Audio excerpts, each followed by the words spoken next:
Hey YouTube, how's everybody doing? My name is JC. I want to welcome you to the Cuban Redneck DIY channel. This is your first time here, welcome. I also want to give a special shout out to all the new subscribers. You guys are awesome. If you haven't subscribed yet, man, come on, support this channel. Click that little button. I really appreciate it. So with that said, spring is around the corner. I don't know if you can hear the birds singing outside. It's really getting a little warm. And I am looking forward to doing some surf fishing. Since moving to Southwest Florida, I've been in touch with a lot of guys online, and they tell me that surf fishing is more than decent. So definitely going to try that out. To refurbish and make some new gear, I decided to make a tool or a jig that allows me to make holes and cut pipes square and on the drill press. So while doing that, I realized that this is the same jig that people down in the Keys make a living out of by making arts and crafts.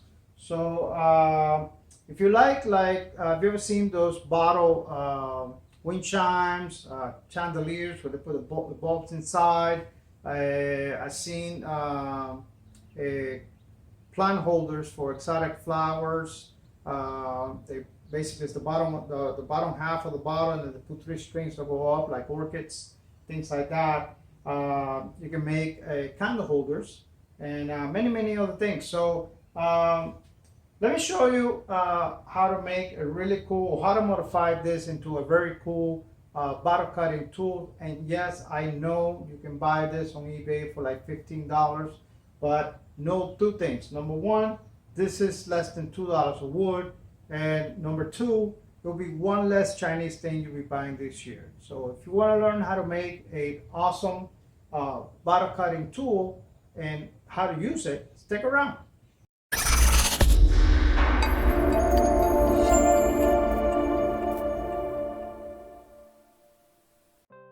If you're not familiar with the glass bottle cutting tool, you might be wondering, what can you make with it? Well, some of the most popular items include planters like these, wind chimes, and of course lamps and chandeliers. If you want to make one of these things but you don't want to bother with making the tool itself, I will leave a few links on the descriptions on my recommendations based on reviews and customer satisfaction.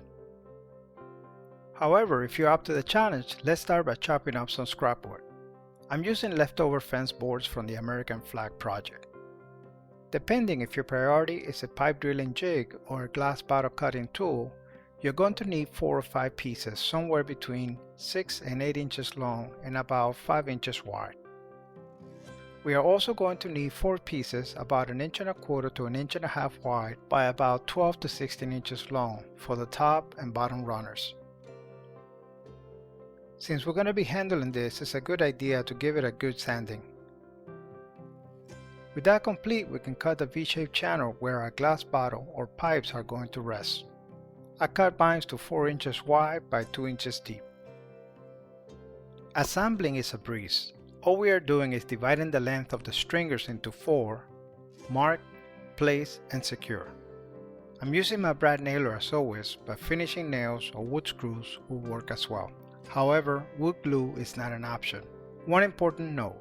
The 2 top stringers are mounted flat on the top, while the 2 bottom ones are vertically on the sides like an apron.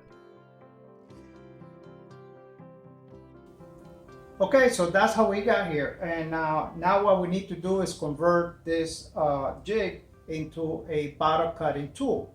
To do that, we are going to need a glass cutter. This is an old school mechanical style I purchased at Lowe's. And if you're going to make multiple pieces, you may want to consider making a stopper or so that all the pieces are of the same dimensions. For that, you'll need a piece of scrap wood, and all you're going to do is put it in like that on top. That's the reason for the horizontal rails. Put 2 clamps.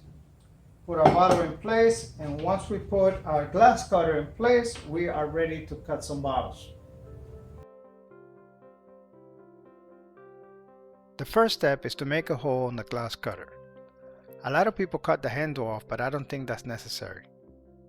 We then need to figure out where the glass cutter needs to be in order to be able to score the bottle. After securing the front of the glass cutter, I looked around the shop for something big enough to hold the glass cutter and keep it from moving up when you apply pressure. Okay, we are ready for testing, and the first thing we need to do is remove the label from the bottle. I know a lot of people like to wet the labels to remove them, but I believe that, or my experience is that dry is better. Also know that it has been many years since I've done one of these, and this is one of those things that takes a little bit of practice. Thank God I have a fridge full of beers. To use the glass bottle cutting tools is very simple. Set the stopper at whatever distance you want to cut the bottle. And please wear gloves while doing this. Place the bottle in the tool and rotate the bottle until the score line has completed a circumference. Sometimes one direction is more efficient than the other depending on the hardness of the glass, so consider trying both directions. After scoring the bottle, we need to separate the two pieces. There are two methods for this. One is resonance, in other words impact, and the other one is thermal stress, in my preferred method. The way this works is by heating and cooling the bottle at the score line. I'm using two hair ties to focus the cooling and heating right at the score line. I will then pour hot water into the channel between the two ties, followed by ice water. You may have to do this a couple of times to achieve results. No, you don't have to call me a jackass for blocking the camera. I already did 100 times as I saw the replay. But no problem, let's try from the left.